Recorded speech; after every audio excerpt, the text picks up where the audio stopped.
बहुत बहुत सम्मान के योग्य सभी बुजुर्गों को, युवा साथियों को मैं नमस्कार करती हूँ, प्रणाम करती हूँ। मंच पर वैसे तो विकास जी ने सबका नाम ले दिया, तो आपकी अनुमति हो तो मैं सम्मानित मंच बोल दूं। तो हमारे बहुत सारे सरपंच साहिबान भी बैठे हैं यहाँ और सम्मानित मंच। मेरा गांव है तो यहाँ काम करके और मैं एहसान जताऊं, ये कोई बात बनती नहीं है। मेरा दायित्व बनता था, मेरा फर्ज बनता था कि मैं हर घर के साथ खड़ी रहूं और यहाँ की सुविधाओं का मैं ध्यान रखूं। हालांकि चुनाव हार गए, ना तो केंद्र की सरकार में हमारा नुमाइंदा पहुंचा और ना राज्य सरकार में। सही पूछो तो हमारे पास ना कोई प्रधान है, ना प्रमुख है। तो एक भी पैसा कोई गांव की मोटर जल जाए, थोड़ा बहुत पाइपलाइन चाहिए, गांव में कोई कीचड़ कहीं भरा है, तो हमारे पास एक पैसा भी ऐसा नहीं है कि हम करवा दें। ये तो भला हो राज्य सरकार का और विशेष रूप से सड़क और परिवहन मंत्री दिया कुमारी जी का। मेरी मित्र रही हैं, मेरे साथ विधायक रही हैं, मेरे उनसे पुराने रिश्ते होने के कारण वो मेरी बात सुन लेती है। और इसी तरह बाकी चीजों में भी सरकार, आदरणीय मुख्यमंत्री जी भजनलाल जी ने लंबे समय मेरे साथ संगठन में काम किया है, तो उनसे भी मेरे संबंध अच्छे होने के कारण, भाजपा की मैं यहां से प्रत्याशी रहने के कारण मैं कुछ काम करवा पाती हूं। पर मेरा मन भी बहुत दुखी रहता है कि भाई जो सपना लिया था, जो काम गांव ने या मैंने मन में सोचा था, वो कर नहीं पा रही हूं। तो मन में तो बहुत पीड़ा है, लेकिन क्योंकि एक बार अवसर हाथ से निकल गया और अवसर निकलने के बाद पछतावे के अलावा अपने हाथ में रहता नहीं कुछ भी। फिर भी सरकार और सरकार से संबंधित लोग सम्मान करते हैं, क्योंकि मैं लंबे समय से संगठन का काम कर रही हूं और मुख्य रूप से मैं मूल रूप से मैं कहूंगी जन्म से, मेरे पिता जनसंघ का काम करते थे, तो मैं मूल रूप से पार्टी की कार्यकर्ता हूं। इस नाते मेरी बात सुन लेते हैं, मेरा मान सम्मान कर देते हैं और छोटे बहुत काम हम लोग करा पाते हैं। पिछले बजट में 100 करोड़ रुपए की सड़कें आई थी। ये जो सड़क बुहाना से लेके बड़ौदा आगे बॉर्डर तक जाती है, ये आधी तो 7.25 मीटर थी और आधी 7 मीटर थी। मैंने सोचा था कि भाई ये अपन करवा के यहां से ले आए मंजूर, तो सारी 7 मीटर हो जाए, तो एक सुनहरा अवसर है। मैंने एप्लीकेशन लगाई और उसके निर्माण पे रोक लगा दी, तो लोगों ने मुझे गालियां निकालनी शुरू की कि यहाँ तो मिट्टी उड़ रही है, यहाँ तो हमारे बच्चों के कट्ठों में फंस रही है, यहाँ तो हमारी फसलें बिगड़ रही हैं, ये तो काम नहीं होने दे रही है। मैंने काफी लोगों को तो समझाया कि भाई ये किसी विशेष उद्देश्य के लिए रोकी है, पार पड़ जाएगी तो। और देखिए, इतने सारे लोगों को, हर व्यक्ति को तो बात नहीं पहुंच सकती। तो ये मान लो कि 8-9 महीने जी भर के गालियां बकी मुझे लोगों ने, काम को नहीं होने दे रही। खास तौर पे कांग्रेस के लोग अब बहुत बेचैन है, कुल बुला रहे क्या राधी तो भी कौन डेट रही। हाँ, मैं सच बता रही हूँ आपको। लेकिन वो सड़क अब देखो आप, अब वो पूरी सड़क 7.5 मीटर की, क्या नेशनल हाईवे जैसी सड़क बनी, आप देखो उसको, कभी बनती नहीं। वो 2 ही स्तर की सड़क रहती है। अगर दिया कुमारी जी नहीं होती, अगर वो मेरी मित्र नहीं होती और मैं पीछे नहीं पड़ गई होती, तो वो सड़क आज इतनी शानदार नहीं बनती।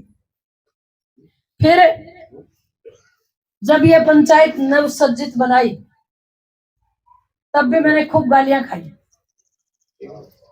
तोड़फोड़ कर रही है, ये कर रही है, वो कर रही है। पुरानी पंचायत से गांव हटा तो लोगों ने कहा यूजलेस हो गया ये तो मार्क ले, इवन का तुम्हारा वोट कौन बचा। पर मुझे लगा कि मेरे गांव की पंचायत कम से कम अपनी पंचायत होनी चाहिए। ऐसा बहुत दिनों से मैं सपना देख रही थी कि भाई मेरे गांव की अपनी पंचायत होनी चाहिए। हम सबके पीछे पीछे कभी कभी लगे रहते हैं, कितने सालों से तो हमारी गिनती बहुत कम होती थी। तो इस बार मैंने अपनी पंचायत बनवाई। हालांकि आप लोगों ने मुझे नहीं कहा था कि भाई ऐसा करना, तो भी मेरे मन में बहुत था। और अब भी कहीं मेरा बस चलता है तो मैं चाहे जारोडा हो, जैतपुर हो, काजड़ा हो, बास काजला हो, नोनिया हो और अपने दोनों गांव हो, मुझे कोई छोटी सी चीज भी दिखाई देती है तो मैं सबसे पहले दिलीप को ये कहती हूँ, भाई इन गांवों में देखना नॉर्म्स के अकॉर्डिंग हो सकता है क्या कुछ। यानी मेरे मन में ये रहता है कि पहले मैं इधर कुछ करूं।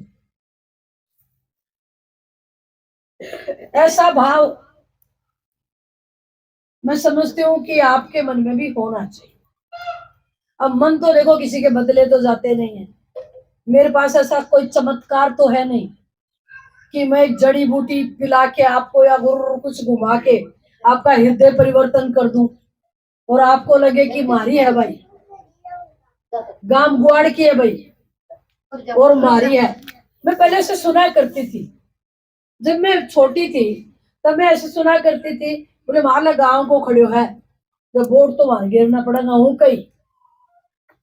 मैं ऐसा सुनती थी, आप भी सुनते थे। पर पता नहीं जब मारला गांव की खड़ी है वो का वहां मेरी बारी को नहीं आवा। तो मैं कई बार सोचती हूँ कि मेरे में कमी होगी और बड़ी कमी होगी, तभी मेरे अपने मुझे नहीं अपनाते हैं। पता नहीं, या तो ऐसे जो नहीं होता एक पड़ोसी का बच्चा आगे क्यों निकल जाए, ये बात होगी कहीं ना कहीं। जोतराम का बेटा की बू कहीं बन जा, मुझे नहीं मालूम क्या है, पर मैं बहुत मेर रखती हूँ, मैं सच बता रही हूँ आपको। और हमने इन 2.5 साल में बहुत काम करवाए हैं। सड़कों की मैं गिनाने लगूं तो सड़कें देख लो। हम 38 ट्यूबवेल करा के ले आए डीएमएफटी में। दुर्भाग्य देखो सरपंच साहब बैठे हैं यहाँ, 38 में से 16 तो सूखे निकल गए। 38 में से 16 सूखे निकल गए। तो भी मैं 2013 में भगवान की सौगंध खाकर कहती हूँ, कुंभा नहर लिफ्ट परियोजना के पीछे पड़ी थी 2013 में। मीडिया के सामने अनेक बार मैंने प्रस्तुत किए कागज और रिकॉर्ड है, वो रिकॉर्डेड बात कर रही हूँ, मेरे मन से नहीं कह रही हूँ। मेरे भाषण आप अभी भी यूट्यूब पे सुन लो, गूगल पे सुन लो, कितनी बार मैंने कुंभा नहर लिफ्ट परियोजना और राजस्थान का में 10% यमुना के पानी के हिस्से के लिए 16 बार संसद में सवाल उठाए। अनेक बार मैं प्रधानमंत्री जी से मिली, अनेक बार मंत्रियों को पत्र लिखे और उन पत्रों के जवाब आज भी मेरे पास हैं। मंत्रियों की मोहर तो है नहीं ना मेरे पास, मेरी मर्जी से तो नहीं बन सकती ना। मोहर लग के उनके लेटर पैड पे मेरे नाम व्यक्तिगत रूप से संतोष जी अलावत के नाम, वो पत्र आज भी रखे हैं। जो कांग्रेस का विधायक कहता है कि मैं अनपढ़ी पैदी हूं, साहब 13 में लगी थी और 17 में ये पूरा काम कंप्लीट हो गया। पीने का जो पानी अब आएगा मीठा, उसकी बात कर रही हूँ। 2017 में पूरा काम हो गया, डीपीआर बन गई, टेंडर लग गया। किस कंपनी के नाम? इसी एलएनटी के नाम। विकास जी कई बार बताते हैं तब कितने पैसे में हो रहा था काम? 672 करोड़ रुपया में वो टाइम काम हो रहे हो। कब? 2017 में। और अब कितना लग गया? 1092 करोड़, जस्ट डबल। पर 18 में सरकार बदल गई और कांग्रेस की सरकार, जिसको 1 रुपया भी स्टेट को देना नहीं था। फिर बता रही हूं, अगर कांग्रेस विधायक ये बता दे कि कितनी राशि किस हेड से मिल रही है, कौन से मद से मिल रही है, कहां से कौन से हेड से पानी चलेगा, कहां कहां आएगा, तो मैं मान लूंगी उसने कराई है। पर झूठ साहब इतनी मजबूती से, आई एम सॉरी, मेरे से तो बोला नहीं जाता। झूठ भी कोई कोई बोल सका, और वो भी एकदम आंख में आंख डाल के मजबूती से झूठ। हर कोई ने गुनियावी या कला, उसमें ये कला है साहब। तो ये पानी अगर 18 से 23 के बीच आ जाता तो हम मानते कि कांग्रेस की सरकार ने पानी पिला दिया, है कि नहीं? राइट की रॉन्ग आप बताओ। अब सरकार बनी और बनी तो हम वो पुराने कागज लेके मुख्यमंत्री जी के पास, जिस दिन शपथ ग्रहण कार्यक्रम था, मैं और शुभकर्ण जी हम लेके पहुंचे कि साहब हमने बहुत मेहनत की है। मैंने उनको कहा आपकी बड़ी बहन हूं, मुझे एक तोहफा आपसे चाहिए। तो उन्होंने कहा आपके आशीर्वाद से बना हूं दीदी, बताओ क्या चाहिए। और मैंने वो कागज पेश किए कि सारा काम हो रहा, आप तो यस कर दो और वर्क ऑर्डर कर दो। और उन्होंने वर्क ऑर्डर कर दिए और आज ये काम शुरू हो गया। कितना ही अच्छा होता ये काम 2018 में ही हो जाता तो कभी का पानी नहीं आ गया होता। अब मैं बता रही हूं, सिंचाई का पानी भी आएगा आएगा और आएगा। वो काम भी लगभग शुरू हो गया। चूरू के और झुंझुनू के बॉर्डर पर 7 गांव खाली करने के आदेश हो गए, जमीन चिन्हित हो गई, पैसा बैंक में जमा हो गया, एग्रीमेंट्स हो गए और पानी आएगा सिंचाई का। और तीनों जिलों में, चूरू, झुंझुनू और सीकर, सिर्फ 2 विधानसभाएं, सूरजगढ़, राजगढ़, जिनमें संपूर्ण जमीन की सिंचाई होगी। ऐसा क्यों है? क्योंकि उस समय राहुल कसवा ने अपनी विधानसभा जुड़ाई और मैंने अपनी विधानसभा जुड़ाई। नहीं तो आपके अलावा 6 विधानसभा और भी है, तब भी थे क्या ये वहां? और केंद्र सरकार से मिलता है जो पैसा, जो स्कीम, उसके लिए भी कहता मैं करा लाया। यानी मोदी को भी भाई लो, भजनलाल को भी भाई लो।